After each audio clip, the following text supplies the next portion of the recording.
Gimana kabarnya Bang Andi? Alhamdulillah baik. Indeed ya, kita nggak ketemu lama sekali ya. Tapi saya mengikuti terus juga Mas Hartono ini saya lihat lagi ini biasanya dia nulis-nulis, sekarang dia malah banyak ngomong sekarang.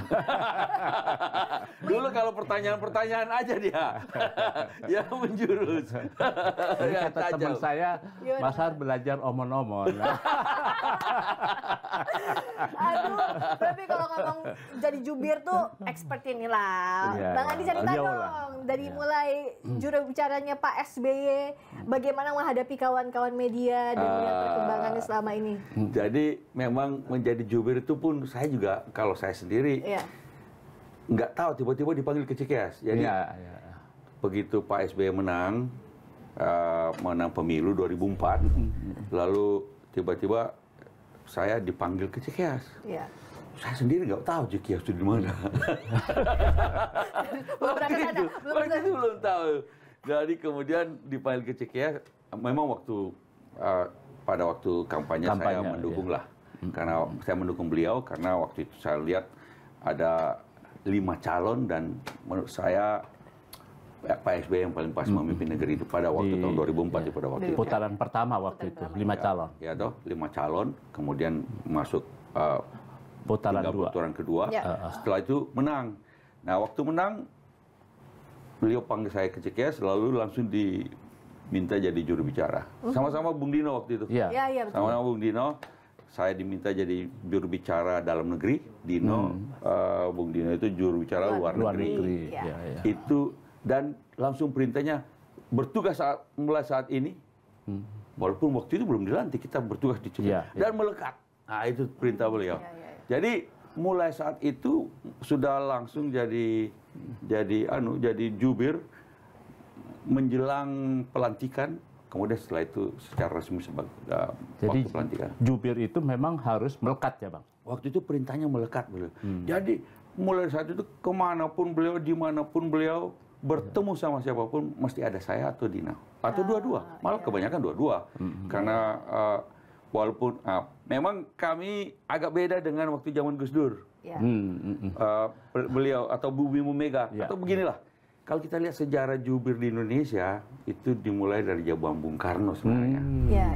Zaman Bung Karno ada jubir juga namanya, tapi spesifik, sangat berkaitan dengan ideologi. Namanya Jubir Usman. Usdek Manipol. Itulah Pak Ruslan Abdul Ghani. Beliau adalah jubir dan juga di istana.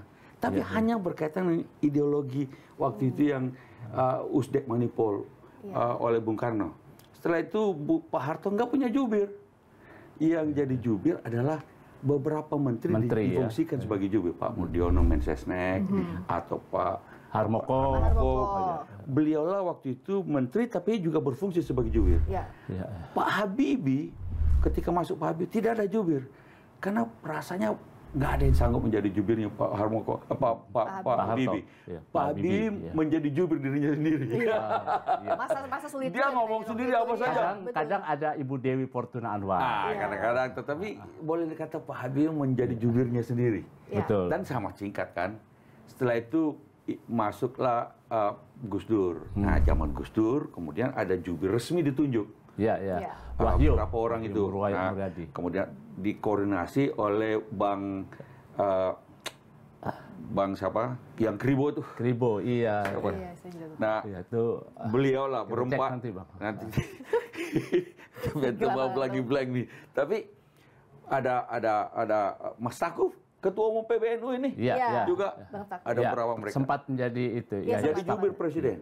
Dan tapi mereka sepertinya shift. Hari Senin siapa yang masuk, hari Selasa siapa yang masuk, hari Rabu siapa yang masuk. Walaupun koordinasi ada koordinatornya. Cuma kalau dengan cara begitu kadang-kadang cuma persoalannya kalau informasi dari jubir yang satu ke jubir yang kedua putus. Wartawan kadang-kadang mungkin susah. Kalau jubir ini kok bicara yang ini, jubir mungkin karena Gus Durnya juga Presiden Gus Dur sudah melakukan perubahan pikiran juga. Kadang ada perbedaan pandangan, Bang. Pagi ngomong A, sore Witular.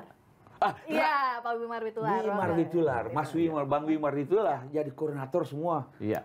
Betul. Staf khusus dan kemudian juga sebagai jubir itu. Nah, karena waktu kemudian Ibu Mega nggak ada jubir, tapi kelebihannya orang partai yang berfungsi sebagai jubir.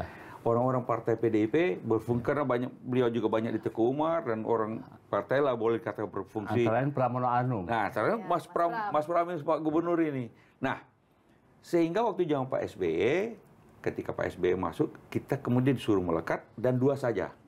Dan karena melekat, ya memang payahnya jadi karena melekat hanya 2 tidak ada shift. Maka kami harus ikut serta kemanapun. Mulai beliau bangun pagi sampai beliau masuk kamar, kita harus ada di situ.